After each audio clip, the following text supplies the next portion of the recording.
note, it was in my phone, was to win a medal in the Olympics. And for me, I'm going to be completely honest. I know I don't really care what event it is in.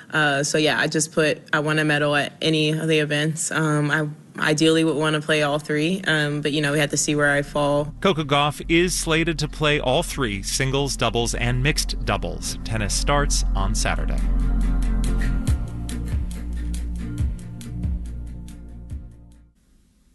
Good Wednesday afternoon. You're listening to WNYC. Still ahead this evening, sales of newly built single-family homes fell to a 7-month low in June, and the housing market is struggling all over, with rentals facing high vacancy levels. Traffic is not what we've seen. We're putting out a lot of half-off first month's rent, various forms of discounts to try to boost our traffic. A look at how building managers plan to attract new tenants. That's next on Marketplace. Support for WNYC comes from the Met. Closing July 28th, a new exhibition on the Harlem Renaissance explores how African-American artists shaped modern art. Museum admission is pay what you wish for New Yorkers. Learn more at metmuseum.org. If you believe democracy requires a free press, your station is WNYC. 93.9 FM and AM 820. NPR News and the New York Conversation.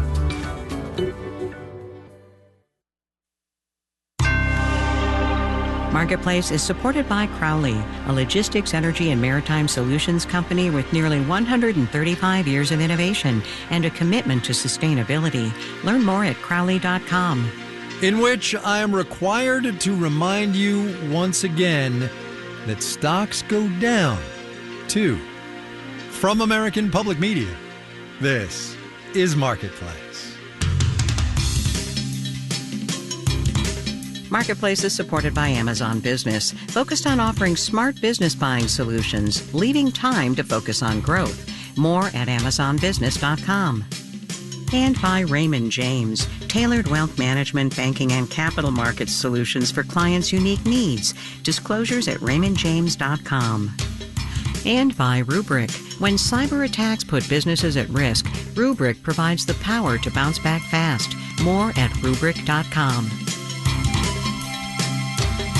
In Los Angeles, I'm Kai Risnell. It is Wednesday today, the 24th of July. Good as always to have you along, everybody. It was not great on Wall Street today. All three major indices, as you probably heard by now, red, and more red.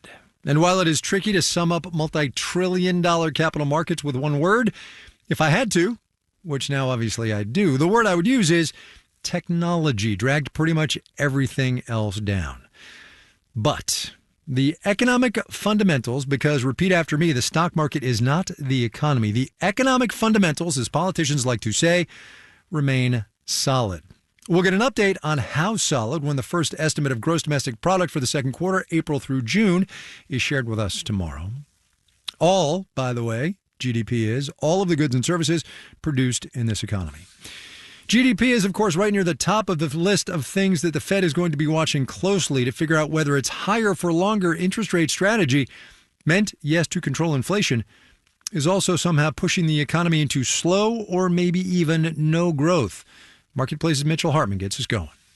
At the end of last year, economic growth soared, with GDP rising 3.5% to nearly 5%. Then, in the first quarter of this year, growth cooled way down to just 1.4%. And for the second quarter, says Quincy Crosby at LPL Financial, right now, the expectations are, which means, they take all of the analyst estimates, 1.9% GDP. Stronger growth than the first quarter, but not nearly as strong as 2023. Crosby says the Fed is worried that growth could keep slowing to a crawl or even a stall out. 1.92% in that neighborhood would be comfortable for the Fed, and brings us to levels that we saw earlier pre-COVID. That would signal an economy that's slowing in a manageable way, says Sam Stovall at CFRA Research, without risk of tipping into recession. Even though we've seen a slight uptick in the unemployment rate, some downticks in the Fed manufacturing surveys, etc., GDP continues to show resilience. What Paul Christopher at the Wells Fargo Investment Institute sees in the underlying data is a broad-based slowdown from last year's torrid growth, which he says worried the Fed because it risked sparking inflation. Sometimes bad news is good news, and right now a slowing economy is that bad news that's really good news. Seems like a contradiction, I know. Christopher explains it way better than I ever could. Look, we know the economy has to slow in order to get the Fed to lower interest rates so that credit can become cheaper and more available to small businesses and households. What we need is to see the sequence where the economy, inflation slow, the economy doesn't go into a recession, and then the Fed cuts rates and the economy can take off again. And that is how you bring a $28 trillion economy in for a soft landing. I'm Mitchell Hartman for Marketplace. Should you be looking for a stock bright spot for tomorrow's trading? Might I suggest a steak bowl, no beans, extra cheese, roasted chili corn salsa, tomatoes, and extra cheese. It's in there twice, extra cheese on purpose. Chipotle announced quarterly profits after the bell today. Net income up, same-store sales up, looking at 300 new locations this year. Obviously, consult your own financial advisor. We'll have the details when we do the numbers.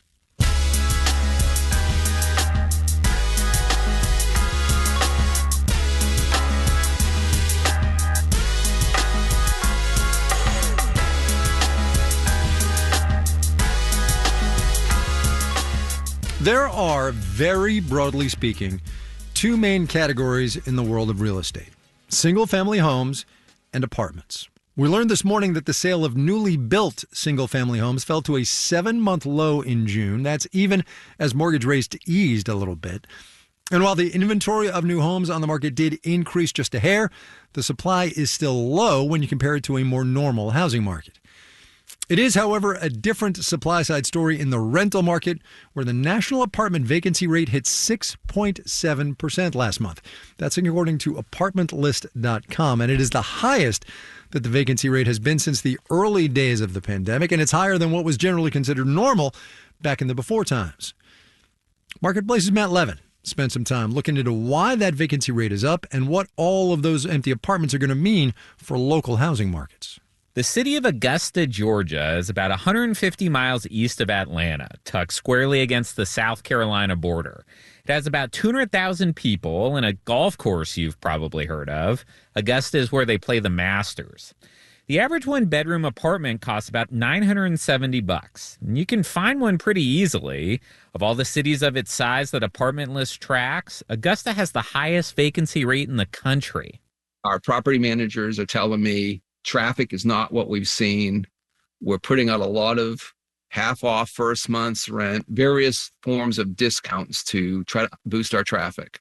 Paul King is president of Rex Property and Land. The company develops and manages mid-size apartment buildings in Augusta. He says part of the city's high vacancy rate is due to the recent completion of a nearby nuclear power plant. The mostly temporary construction workforce is now pretty much gone. But a longer-term issue? The shiny new apartment buildings going up just around the corner. I mean, we've got properties we developed as recently as 23, but 2 blocks up the street, there's a brand new building that they're not even finished constructing, but have already started leasing. So, yeah, that impacts us. And they got hundreds of units. It's a supply side story. Supply has gotten ahead of demand. Susan Wachter is a professor of real estate at the University of Pennsylvania's Wharton School. Demand increased right after pandemic started, and then supply surged. And the supply surge is at this point in many markets in the Sun Belt more substantial than the demand growth, which is petering off. Last month, the number of newly constructed apartments hitting the market nationally reached a high not seen since 1986. The groundbreaking ceremonies for those buildings happened a couple years ago, back when it felt like everyone in the country was relocating to places like Austin and Atlanta. But now that the final touches have been put on the ground floor gym and rooftop pools, that exodus from expensive coastal markets is basically over, says Rick Palacios Jr. at John Burns Research and Consulting. It has definitely cooled down. And now return to office has picked up and people are saying, hey, I want you to be within an hour maybe of the office. High vacancy rates have caused rents in markets like Austin, Atlanta, and Raleigh to decline more than 4% year over year, although they're still higher than they were before the pandemic. Augusta property manager Paul King says for a lot of his competitors who borrowed big money to build those big apartment buildings, lowering rents can be tricky. Generally, the bank is the number one bill, whatever the lender is. They have obligations that they said these will be our price points. If they turn in a rent roll and they're not hitting their price point, they could have their loan called. King says he's just trying to get the same rents he got last year, but sometimes he has to settle for less. I'm Matt Levin for Marketplace.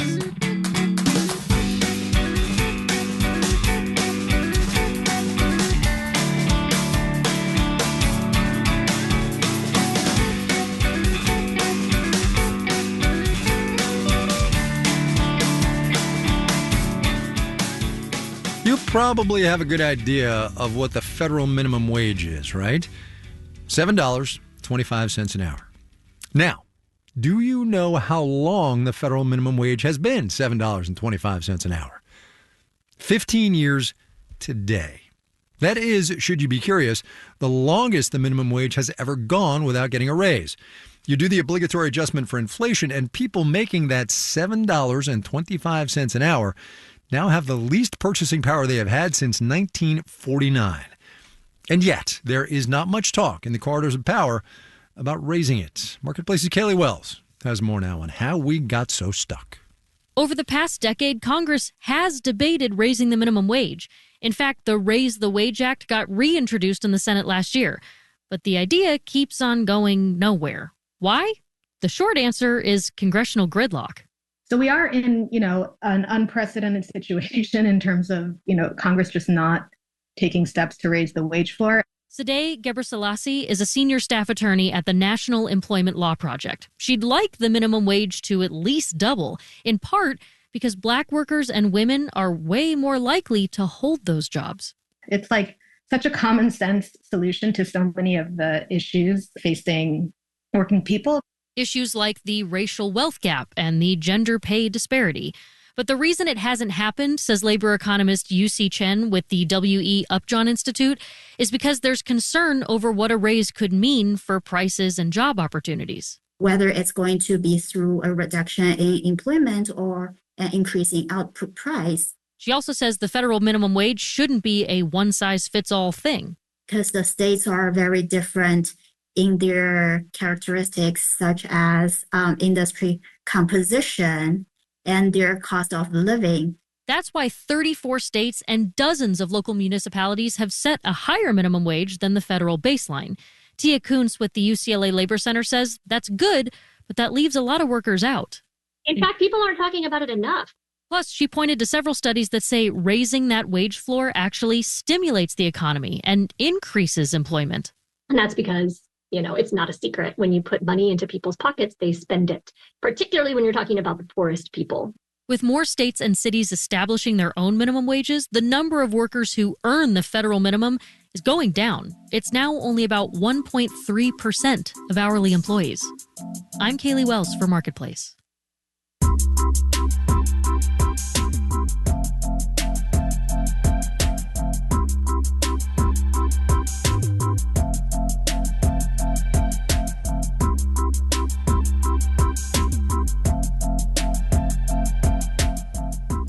The 2024 Olympics officially start Friday in Paris. 329 medal events across 32 sports and 45 disciplines, one of which is equestrian.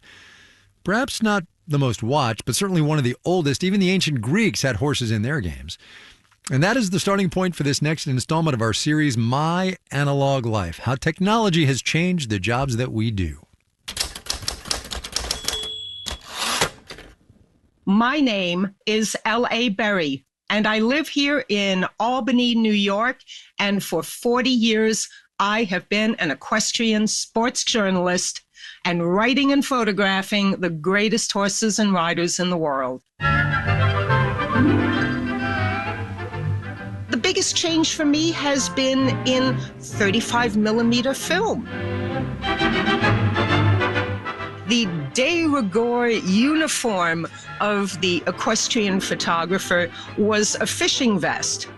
Each tiny pocket I could cram 3 or 4 cartridges in, and front and back, and then you'd have the zipper down the back so you could slide the horse show program, another analog device. So I carried a whole village on that vest. What I see today in the digital indulgence is even a blind squirrel can find a nut once in a while. You hold your thumb down long enough, you're going to get a good frame. But with 35 millimeter film, you only had 24 chances to get it right. And even then, you didn't know if you'd gotten it right because there are things like horses blink. So for a week or 2 weeks, you didn't even know if you had captured what you had put in front of your lens. What saddens me is the loss in 35 millimeter film has taken away a human connection. I really enjoyed getting to know the people that worked behind the film counters.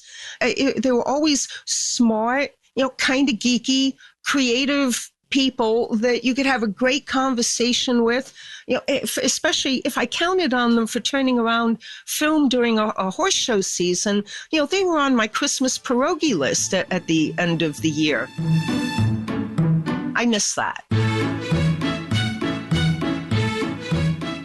How do I get on her Christmas pierogi list, though, right? Come on, you're thinking that. L.A. Berry in Albany, New York. You can tell us about something you miss about your job from the analog age at marketplace.org/myanaloglife. Coming up. I just expect people to do dumb things because it's New York City and I choose to ride on a bike. Low expectations lead to less disappointment, I suppose. But first, let's do the numbers. Yeah, the Wawa's been a while, I think. Dow Industrial's off 504, 1.25%, 39,853. The Nasdaq gave back 654 points. That's 3 2/3%, 17,342. The S&P 500 off 128 points, about 2.3%. 54.27 there. Alphabet down 5%. Today's second quarter results showed disappointing advertising revenue on YouTube. Meta down 5.6% after it released a free version of its artificial intelligence model, Llama it's called. Credit card company Visa gave back 4% on worse than expected revenue in the fiscal third quarter. It said consumers with lower incomes were starting to cut back on spending. Bellwether is what you call that. MasterCard subtracted 2.1%. Bond prices fell. Yield on the 10-year T-note nudged up just a bit, 4.28%. You're listening to Marketplace. Marketplace Numbers is supported by GitLab, the AI-powered DevSecOps platform. GitLab, software faster. Marketplace is supported by Amazon Business, aiming to help save time by offering smart business buying solutions so there's more time to focus on growing the business and less time doing the admin. More at AmazonBusiness.com.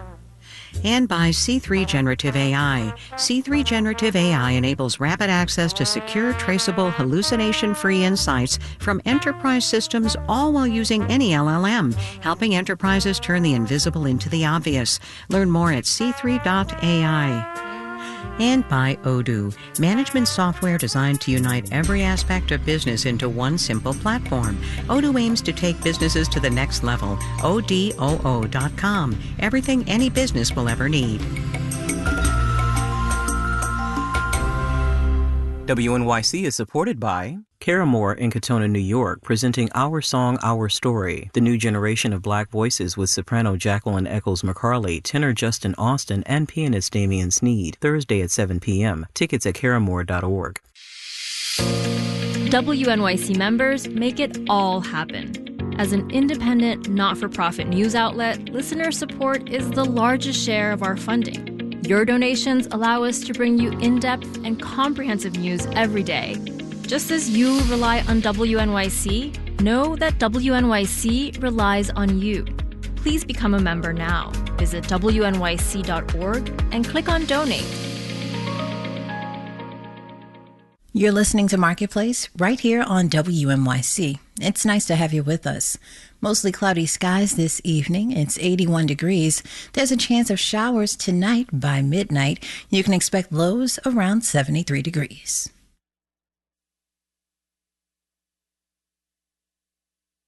This is Marketplace. I'm Kai Ryssdal. We're going to do a little politics now. Politics of the economy, as is our wont.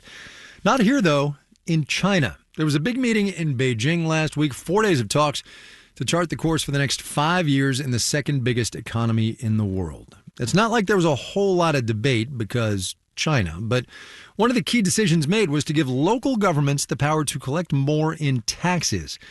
That's a big deal because hard-pressed local and provincial governments over there have been struggling to find new revenue, as Marketplace's Jennifer Pack reports.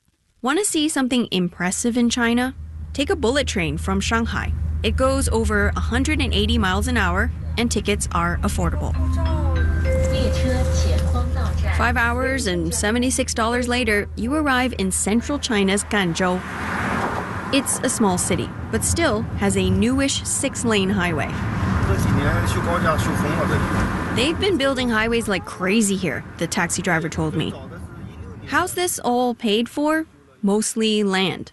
All urban land is owned by the state, and local authorities lease it to real estate developers. But the housing bubble popped. Add on non-stop COVID tests during the pandemic, and local governments are low on money. At last week's meeting in Beijing, senior officials said they'd let local authorities raise more taxes. The problem is, not enough people are paying tax. Most people, like these food vendors at a night market, don't earn enough to pay income tax, or they get paid in cash, so it's easy to evade the taxman. And so far, Chinese officials have backed off a nationwide property tax. Too unpopular. Companies also find all sorts of ways to dodge taxes, though that might be changing. In June, news reports said some cities had asked companies to pay taxes dating back years, in one case to 1994. Many private businesses got spooked. China's State Administration of Taxation came out to assure companies there is no nationwide campaign to catch tax dodgers. For now, the change is on indirect taxes. When you walk through a supermarket, there's a consumption tax on tobacco and alcohol, along with 13 other categories of luxury products. That's news to people like e-commerce worker Sam Sun. When I buy a $5 pack of cigarettes, I guess the tax is included, but it's not shown on the receipt, unlike in the US. So people in China are not that aware about taxes. Right now, when people buy cigarettes and beer, the consumption tax goes to the central government. But soon, more of the money will go to local governments. And how the tax is collected may shift from producers to maybe wholesalers. Experts say that could mean higher prices for consumers. Again, Sam Sun. Cigarettes and alcohol are not daily necessities. It's okay if they cost a bit more. Besides, many people in China say that the more cigarettes we buy, the more military aircraft carriers the government will make. So, it's fine. But patriotism aside, it depends how much prices increase, says salesman Yu Zhihang. He started smoking 2 years ago after his food business went bust. If the price increase is like under $1, then I won't change my habits. But then again, I might smoke less. Already, tobacco and alcohol seller Mr. Zhou says he's struggling. The business this year is terrible. It's at least 30 to 40% less than last year and the year before that. Which is why taxes likely won't be imposed on more goods, while consumption is still weak. In Shanghai, I'm Jennifer Pack for Marketplace.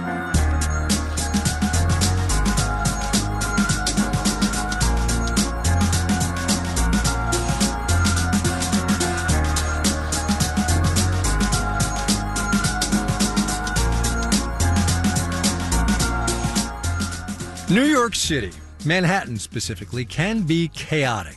Loud, crowded, unruly. That is the general state of things. It applies equally to traffic in Manhattan as well. and it's being made all the worse by DIY vehicles that are taken to the streets and to the sidewalks. Christopher Mogg wrote about it in the New York Times the other day. Christopher, welcome to the program. Thank you, Kai. It is quite the assortment of vehicles, I guess you'd call them, that you point out in this column. I guess the first question is, why are we seeing so many now? Sure. I think that we're really seeing this change on the streets in New York City and cities around the world because these batteries have gotten so small, so light, and so cheap. So you really can strap them to anything you like if you're a backyard engineer, all the way up to if you have lots of investment dollars to engineer a new complex vehicle from scratch, you can do that too. One hates to channel the nanny state here, but we regulate traffic and those sorts of things fairly extensively in cities and states around this country. These things that you highlight in the column are well nigh unregulatable.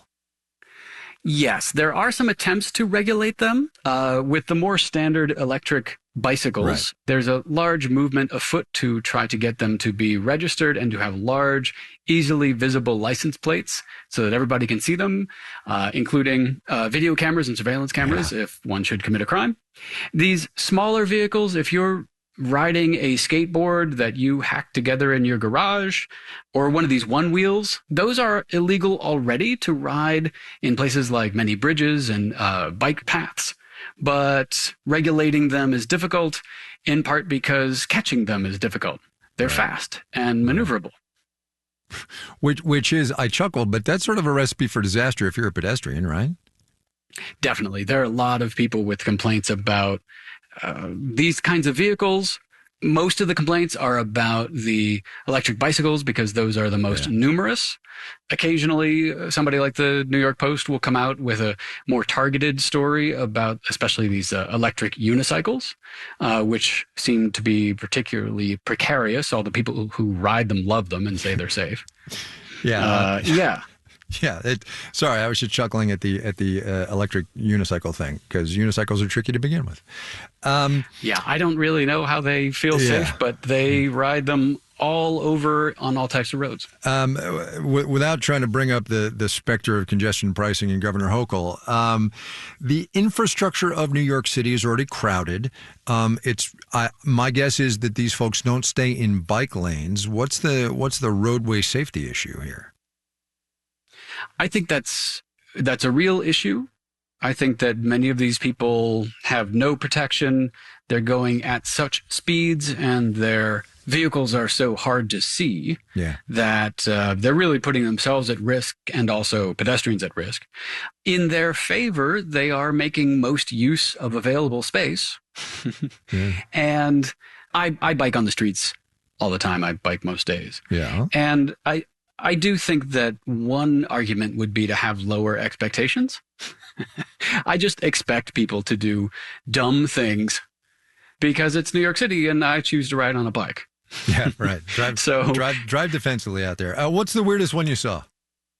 The weirdest one was the one that I led with. It was Jimmy Cho's hacked together jitney, where he took a stand-up scooter and took it apart and welded it to a wheelchair and used it to be vaguely menacing in the center of Herald Square. What could possibly go wrong? Christopher Mogg, he writes, he's a Metro reporter at the New York Times. Chris, thanks a lot. I appreciate your time. Really appreciate it. Thank you.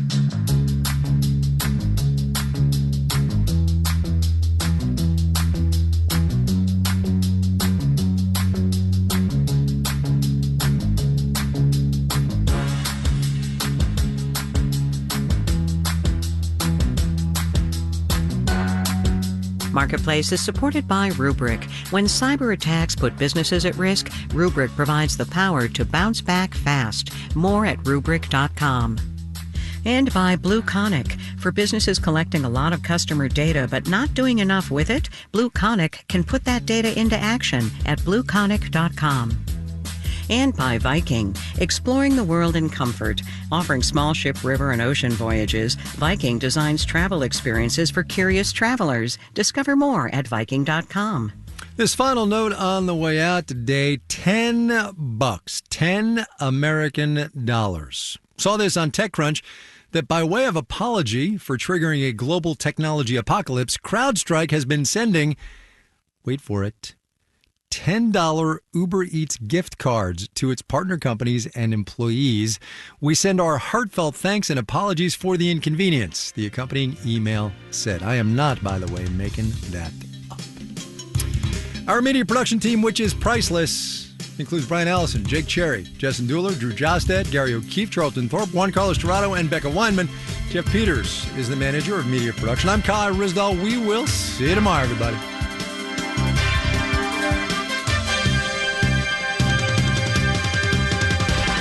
This is APM. WNYC supporters include HSS, ranked the #1 hospital in the nation for orthopedics for 15 years in a row by U.S. News & World Report, with locations throughout the tri-state area and Florida. Choose better, move better. Appointments at hss.edu. Good evening. You're listening to WNYC. It's nice to have you with us on this Wednesday evening. Tonight at 8, President Biden will deliver an Oval Office address following his statement that he will not accept the Democratic nomination for president and is throwing his support to Vice President Kamala Harris. You can hear NPR's live coverage of his speech tonight at 8 right here on WNYC. Plus, tonight on the Month Radio Hour, everything's bigger in Texas. Stories from the Lone Star State, including one about a girl who attempts to be the, quote, best Christian at her evangelical summer camp, and another about a 12-year-old boy who infiltrates a NASA press conference. That's coming up at 9 on 93.9 FM or live stream it at wnyc.org. This is WNYC FM, HD, and AM New York.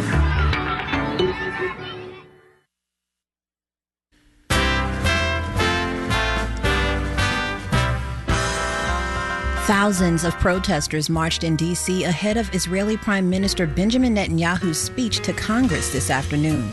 It's Wednesday, July 24th. This is All Things Considered on WNYC.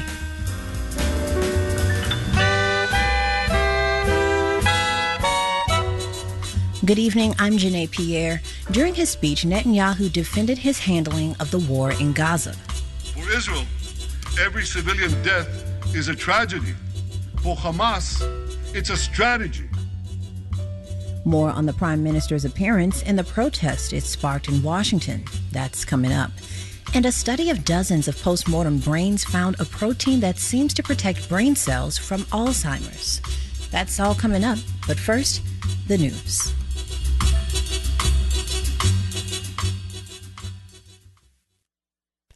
Live from NPR News in Washington, I'm Janine Herbst. President Biden will deliver an address to the nation from the Oval Office in about an hour to explain his decision to withdraw from the presidential campaign. He'll also outline his plans for his final months in office. NPR's Deepa Shivaram has more. Biden had been telling voters that he wanted to finish the job, which was his pitch for a whole second term, right? Another 4 years. And now those plans that Biden had all have to be condensed into the next 5 or so months. His Press Secretary Karine Jean-Pierre did say today he doesn't see himself as a lame duck, but one thing he might invest time in is securing a ceasefire deal between Israel and Hamas, which is something Biden has been trying to get done for months now. NPR's Deepa Shivaram reporting. Former President Trump is holding a rally in North Carolina tonight with his focus on the likely Democratic nominee, Kamala Harris. So now we have a new victim to defeat, Lion Kamala Harris, Lion, L-Y-I-N apostrophe. The most incompetent and far-left vice president in American history. On a call with reporters yesterday, Trump said Biden and Harris have the same agenda, but said Harris was more radical. Trump carried North Carolina in his 2 previous campaigns, but the margin was so small in 2020 the Democrats see an opportunity to flip the state this year. And a Democratic Party committee has approved a plan to select its presidential nominee now that Biden has withdrawn from the race. NPR's Stephen Fowler reports Democratic delegates will hold a virtual vote within the next couple of weeks. Even though Vice President Kamala Harris appears to have enough pledged delegate support to replace Biden, there still has to be a vote. In a Rules Committee meeting, Democrats approved a quick timeline. Minnesota Governor Tim Walz is DNC Rules co-chair. We will move fast to deliver a nominee that represents our values and has the experience to effectively execute our party's agenda. Candidates have until this weekend to declare their intent, and a virtual roll call will take place as early as next week. The entire process, including selecting a vice presidential pick, will conclude by August 7th. Stephen Fowler, NPR News, Atlanta. In Washington, Israeli Prime Minister Benjamin Netanyahu called on Congress for bipartisan support amid tight security as thousands of protesters gathered, angry over Israel's war in Gaza and the worsening humanitarian situation. He addressed a joint meeting of Congress today, saying America and Israel must stand together and urged lawmakers to fast-track additional military aid. But dozens of Democrats were not in attendance, protesting either his leadership or on humanitarian concerns. President Biden plans to meet with Netanyahu tomorrow. Wall Street was sharply lower by the close after disappointing earnings from Tesla and Google's parent company, Alphabet. The Dow was down 504 points, Nasdaq down 654. U.S. futures contracts, though, are trading higher at this hour. You're listening to NPR News. And you're listening on WNYC. It's 79 degrees at 7:04. I'm Janae Pierre. New York City is nixing plans to set up more free public health vending machines across the 5 boroughs. There are 4 right now dispensing the overdose reversal medication naloxone, safer sex products, and other goods. But the news outlet, The City, reports the health department is no longer planning to fund any more of these machines, even though the original plan was to set up at least 10. Some New Yorkers say they have come to rely on the existing machines for health and hygiene products. A spokesperson for the health department told The City there are not enough nonprofits willing to maintain the machines.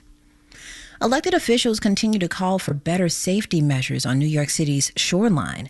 WNYC's Liam Quigley reports concern is rising as 6 people have already drowned at city beaches this summer. Officials are blaming the deaths on a range of issues, from strong rip currents on the Rockaway Peninsula to lifeguard shifts that end in the evening. But as the tragedies pile up, Queensborough President Donovan Richards says it's time for city leaders to treat the problem as a crisis. We are in a state of emergency, and the administration needs to come to the table with sound solutions. Richards wants Mayor Adams to make swimming lessons more accessible for New Yorkers and to extend lifeguard shifts across city beaches. Adams has said helping New Yorkers learn to swim is part of the solution, but hasn't budged on lifeguard hours. Looking for a place to experience the summer games with others? There are several exciting and free options throughout New York City. On the west side, Hudson Yards is hosting daily and nightly watch parties for the major events starting Friday through August 11th, where you can watch the games on an enormous 30-foot screen. Over at Rockefeller Center, NBC Universal, which owns the rights to air the Olympic Games, is setting up a hub for Team USA fans. It's Paris-themed with watch parties, photo ops, and athlete visits. Looking for more places to watch the games? Our news website Gothamist has a list of the 23 best bars and spaces. 79 degrees, mostly cloudy skies this evening. There's a chance of rain. You can expect lows around 73. Support for NPR comes from Indeed, designed to be an end-to-end hiring solution for businesses of all sizes to attract, interview, and hire candidates, all from one platform. Learn more at Indeed.com/NPR. This is All Things Considered from NPR News. I'm Elsa Chang in Culver City, California. And I'm Ari Shapiro in Washington, where Israeli Prime Minister Benjamin Netanyahu delivered an address to a joint meeting of Congress today. Supporters in the chamber gave him a standing ovation, even as dozens of lawmakers chose not to attend the event, objecting to Israel's war against Hamas in Gaza. NPR congressional reporter Barbara Sprunt was in the chamber for the speech. Hi there. Hi, Ari. Paint a picture for us. What was the event like? Well, it was a mostly friendly crowd. Some of that is because there were dozens of lawmakers who protested by not showing up. Also notable, Senate Majority Leader Chuck Schumer attended but did not shake the Prime Minister's hand. Prime Minister Netanyahu spoke for about an hour. His speech was filled with lines that led to applause from both sides of the aisle and more standing ovations than I frankly could keep track of. I will say I kept looking for a disturbance to break out during the speech, but it was pretty orderly. Congresswoman Rashida Tlaib of Michigan, one of the biggest critics of Netanyahu in Congress, had a small sign that she was holding saying war criminal on one side, and Capitol Police did report that 6 people were arrested in the chamber where the speech took place. This is a high-stakes moment for Netanyahu. He faces a lot of criticism both at home in Israel and here in the U.S. What was his message? He spent time thanking both President Biden and former President Trump. He's had tense relationships with both of them at times, and whichever party wins comes November, he's going to want to have their support. He did talk about the special relationship the U.S. has with Israel, the only democracy in the Middle East.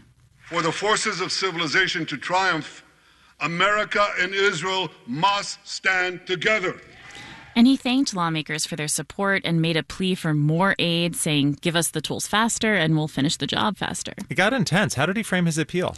Well, he talked about October 7th. He called it heaven turning into hell when Hamas killed around 1,200 people and took 240 people hostage. He made the comparison that it was like 20 9/11s in one day. And he spent time talking about the history of anti-Semitism, saying never again is now. He criticized the anti-Israel protesters, saying that they stand with Hamas. That line got a lot of applause from Republicans, not so much from Democrats. And another big theme was about the 120 hostages that remain in Gaza. There was a former hostage in the audience, along with family members of hostages, some of whom have been meeting with U.S. officials this week. The pain these families have endured is beyond words. I met with them again yesterday, and I promised them this: I will not rest until all their loved ones are home. Now, I spoke with an aunt of a hostage before the speech, and she said that what she wanted to hear from him was an ironclad commitment to a deal that would bring these hostages home. And notably, he did not lay out a clear path for such a deal. Israeli officials have said that the Israeli delegation will return to the negotiating table after President Biden and Netanyahu meet on Thursday. In another part of the program, we're going to hear more about those protests that were happening during the speech. But did Netanyahu address the criticisms of the way he has prosecuted this war? He did. Specifically, he reiterated that Hamas uses civilians as shields. He defended his administration's efforts to protect civilians. The Gaza Ministry of Health says more than 39,000 Palestinians have been killed. They don't provide a breakdown of civilians and militants, but they do say women and children account for over half the dead. Just briefly, what's next on Netanyahu's U.S. trip? Netanyahu is meeting separately with President Biden and Vice President Harris later this week, and former President Trump says they will speak on Friday. That is NPR congressional reporter Barbara Sprunt. Thank you. Thank you. President Biden has struggled with young voters. Before he dropped out on Sunday, national polling showed a strikingly close race between him and former President Trump, even though voters under 30 overwhelmingly backed Biden just 4 years ago. But now that Biden is out and Vice President Harris is in, younger voters are recalculating. Here to help us understand how Gen Z is feeling about Harris at the top of the ticket is NPR political reporter Elena Moore. Hi, Elena. Hey. Okay, so what are you hearing from young voters in these first few days of Harris's presidential run? Like, are they excited, skeptical, I don't know, doom scrolling? What? Let's just say all of the above, but mostly excited. Remember, this is a group of voters who have been unenthusiastic about the prospects of a Biden-Trump rematch. But Harris is a wild card now. You know, she's younger and she's also Black and South Asian American and just a very different messenger. We haven't seen a major shift yet in NPR's polling, but among voters under 35, 1 in 10 remain undecided when given the choice between Harris and Trump. So her campaign may have potential here. Also, you know, a few days ago, I did a call out on social media and asked young voters what they thought about Harris as a candidate, and within a day I got about 100 responses from left-leaning voters mostly. So some excitement potentially. Wait, so what did people have to say? Someone told me that they were refreshed, energized, and inspired. Another argued that Harris could reinvigorate the party. I also spoke to 26-year-old Zach Burley of North Carolina, and he voted for Trump in 2016, but then Biden in 2020. And he hasn't followed Harris as much, but he saw her speak last